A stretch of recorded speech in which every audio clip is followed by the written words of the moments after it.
Hey everybody, this is Hunter Fox again of Sly Fox Games, the lead designer behind Past Personas and Prophecies, that upcoming role-playing game that's going to hit Kickstarter pretty darn soon, April 1st, 2014.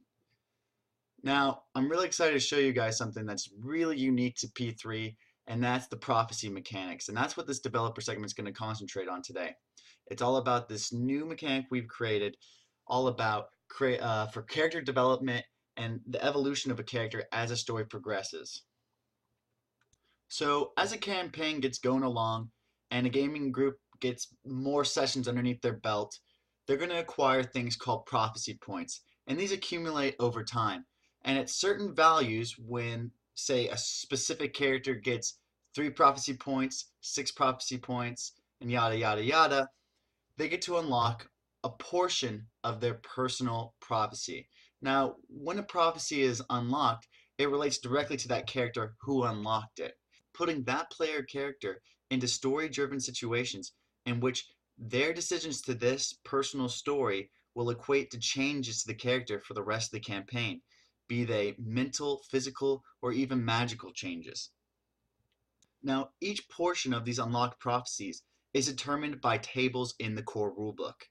Now, the ingredients to each unlocked portion of a prophecy is a specific trigger that sets this part of the prophecy in motion, and then 2 potential prophecy results that will be changes that happen to the character depending on how they choose to go about doing things during that portion of their story. So what you guys are looking at on the screen right now is the table showing the different prophecy triggers that set a personal story in motion.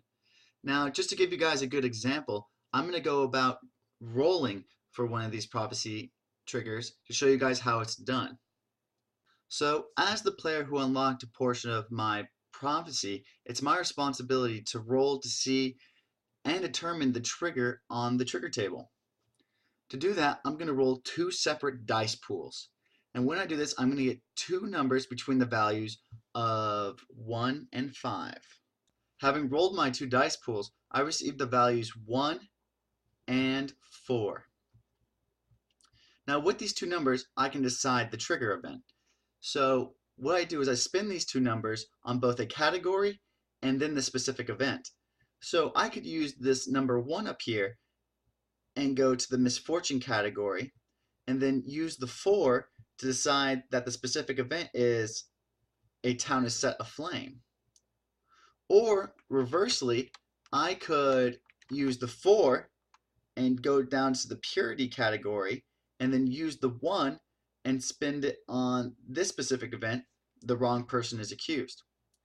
Depending on which of the 2 that I choose, the game master will then tailor a scenario in which the hook of the story is comprised of this trigger, meaning that this situation is going to happen, and this is how my character gets pulled into the personal prophecy.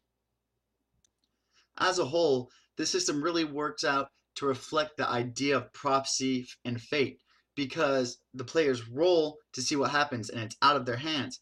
Yet there's still enough control for the players because they can kind of guide the way that their character is going to go by choosing between the 2 possible results.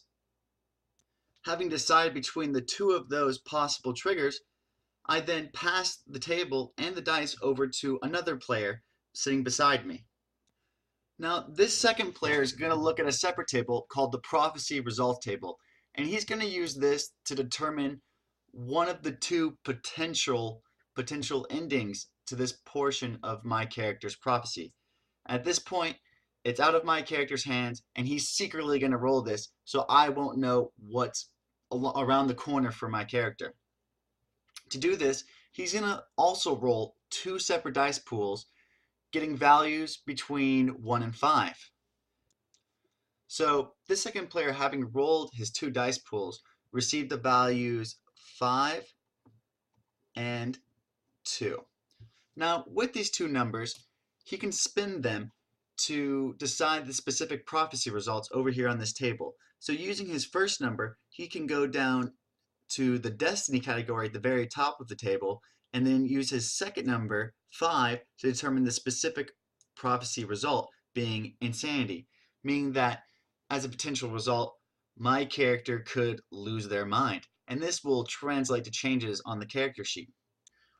Reversely, though, this player could instead use the number 5, going down to the happenstance category instead, and then use the number 2 to go down to the touch by fire result, meaning that the potential and probable result of this prophecy could be that my character becomes magically immune to all fire damage, possibly being blessed by some fire god or infused with like a fire elemental. So just depending on the situation itself, that result could happen. That second player then chooses between those two different decisions, choosing one of those results, and then once again takes the dice, takes the table, and passes it over to a third player. This third player then does the same exact thing, deciding the second of the two possible results. So then, with all this determined, the game master then takes all of these ingredients, the prophecy trigger and the two prophecy results, and he melds them together into a situation for the next game session.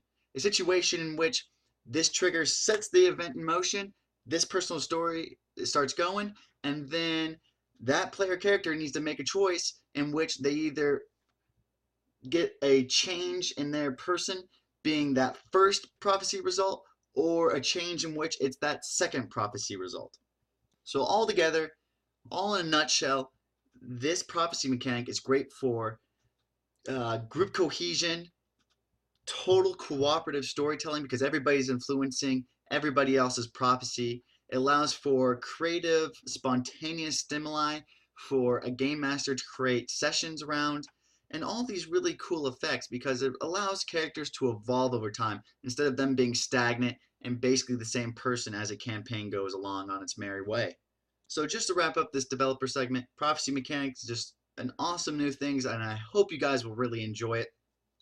Past Personas and Prophecies is so close to hitting Kickstarter on April 1st, and I hope you guys stop by, check it out, and I hope it piques your interest because it's really been a labor of love for me.